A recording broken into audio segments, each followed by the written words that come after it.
All right, so today we are going deep, diving deep into the world of Pashto poetry. Sounds good. Specifically, we'll be looking at the life and work of Hamza Shinwari. Mm-hmm. You might know him better as Hamza Baba, the father of Pashto Ghazal. Okay. And that title, Father of Pashto Ghazal, that's not just like a catchy nickname, Right. That speaks volumes about his impact. Yeah, his influence on Pashto literature, it's massive. It's undeniable. Exactly. And that's what we're going to unpack today. Looking forward to it. So for those who maybe aren't as familiar Yeah. with Pashto poetry, could you give us a quick overview? Sure. So Pashto poetry, it's really a cornerstone of Pashtun culture. The Pashtuns, they're mostly in Afghanistan and Pakistan. Got it. And their poetry, it's known for its emotional depth. Mm. And the way it uses metaphors, really powerful metaphors, to explore universal themes. Like cool. Love, war, spirituality. Right, the big stuff. Yeah, absolutely. The core of the human experience. Okay, so where does Hamza Baba fit into all of this? And what exactly is a ghazal? Right, so ghazals, they actually originated in 7th century Arabia. Wow, okay. Yeah, and they eventually made their way over to the Pashtun region. Interesting. They follow a very specific structure with rhyming couplets and a recurring refrain. I see, so very structured. Very, yeah. But Hamza Baba, he kind of shook things up, right? He did. He took this traditional form, this very old form, and he infused it with modern sensibilities, modern themes. So he was, modernizing it? In a way, yeah. Okay, so tell me more about that. How did he modernize the ghazal? What did he do that was so revolutionary? Well, he wasn't afraid to tackle contemporary issues, Mm. social issues, philosophical issues, all within this ancient format. It was like he was breathing new life into it. So he was respecting the tradition, but also pushing the boundaries. Exactly. And that's why he's considered the father, right? It's a big part of it, yeah. Because he didn't just write ghazals in Pashto. He really elevated the form. Yeah, he pushed the boundaries of what they could express, what they could be. All right, so let's get into some of his actual poetry. Okay, sure. There's one verse I came across. It goes, "In the garden of my heart, you are the only flower.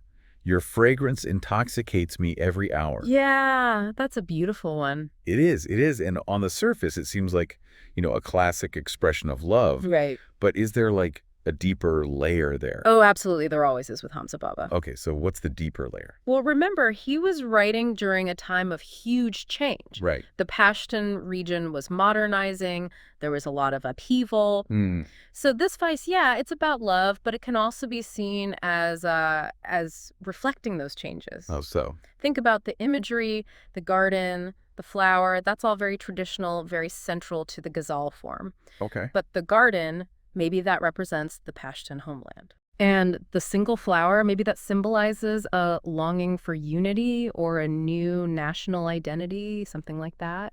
Wow. So he's using these classic images, Yeah, but to subtly comment on the complexities of his time. exactly, very subtly. That's fascinating. That's really fascinating. It is, and I think that's part of what made him so popular. Because he was speaking to the heart of his people, right? Yes, but also engaging with the changing world around them. It's a delicate balance. It is. And I imagine not everyone was happy with this approach. Oh, no, definitely not. Some people probably felt he was straying too far from tradition. Yeah, there were traditionalists who criticized him for that. But for others? For many, he was a breath of fresh air, a sign that Pashto poetry could evolve, could stay relevant. It's like he was bridging the gap between the old and the new. Yes, exactly. That's a great way to put it. And it wasn't just social commentary, right? He also delved into more philosophical ideas. Oh, absolutely. That's another key aspect of his work. Yeah, and there's another verse I wanted to ask you about. It goes, "The world is a mirage, a fleeting show. Only love and kindness truly grow." Yes, very profound. What's your take on that one? What's he getting at there? Well, that verse really speaks to the Sufi influences in his work. It's a Sufi. Sufism, it's a mystical branch of Islam. It emphasizes the impermanence of the material world Okay. and the importance of seeking spiritual truth. I see. These themes, they're common in Pashto poetry in general. Right. But Hamza Baba, he brings his own unique touch, his own perspective. And how's that? How does he do that? Well, he doesn't just say the world is fleeting, Yeah. He compares it to a mirage. Right, right. Much more vivid. Exactly. It creates this powerful image, this image that really sticks with you. It does. Makes you think about, well, how easily we get caught up in the illusion, Yes, in the illusion of the material world. forgetting what actually matters. Exactly. And that's a timeless message, isn't it? It really is. It resonates just as strongly today. It does. And again, by weaving these ideas into the traditional ghazal form, he made them accessible to a wider audience. Right, right. He wasn't just preaching to the choir. Not at all. So he really was a bridge between the classical and the contemporary. Absolutely. And his impact on Pashto poetry, well, it can't be overstated. It's immense.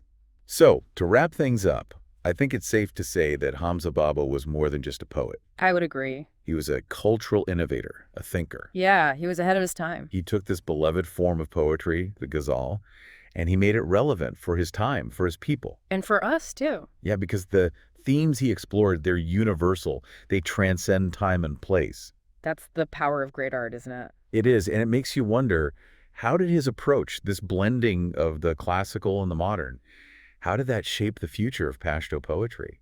And even more broadly, how can we, in our own lives, how can we engage with our own traditions in a way that keeps them alive, keeps them meaningful in a world that's constantly changing?